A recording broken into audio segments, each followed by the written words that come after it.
सत्य कथा, पुरुषार्थ कथा, सुनो सुनो सिद्धार्थ कथा।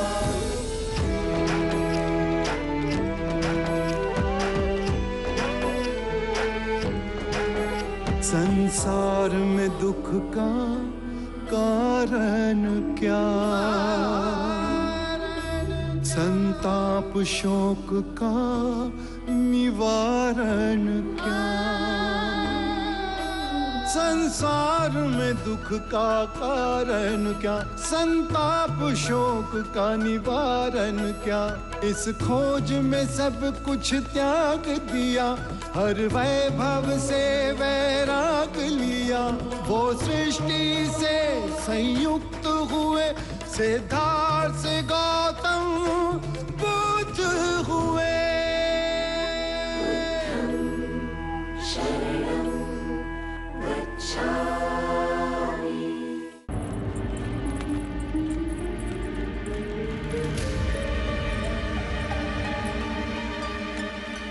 ये क्या हो रहा है? भाइयों, आप लोग भोले लोग हो, आप लोगों को ठगा जा रहा है। कौन ठग रहा है हमें? वही बुद्ध और उसके भिक्षुक।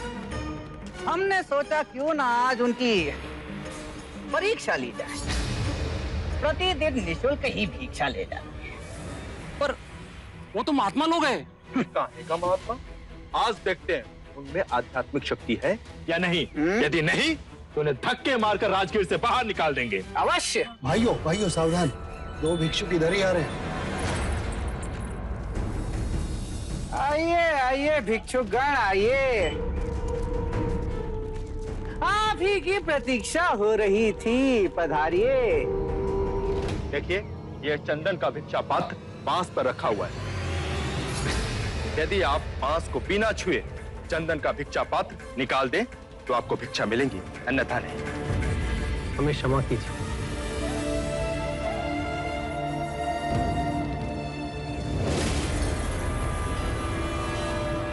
क्यों बंधु, समस्त गांव के समस्त बड़े महात्मा बने फिरते हो और एक छोटा सा कार्य नहीं कर सकते? कैसे करेंगे? ये धूर्त है, घमंडी है, पाखंडी है ये लोग। नहीं नहीं नहीं नहीं, ये पाखंडी नहीं, अपितु नपुंसक है, नपुंसक। तभी तो भिक्षुक बने फिर रहे हैं। पता है इसका गुरु, धूर्त गुरु बुद्ध भी अपनी पत्नी को आधी रात में छोड़कर भाग गया था। सत्य वचन। बस के आगे मेरे गुरु को एक भी अपशब्द कहा तो मेरे गुरु के चरणों की धूल भी नहीं हो तुम लोग। तुम्हें हमारी सिद्धि देखनी है। इस बांस के डंडे को बिना छुए इस चंदन के भिक्षा पात्र को मैं नीचे उतार लाऊंगा। साक्य मुनि सिद्धियों के प्रदर्शन को अटकाने का साधन मानते हैं, परंतु इनके लांछन का प्रत्युत्तर देना ही होगा।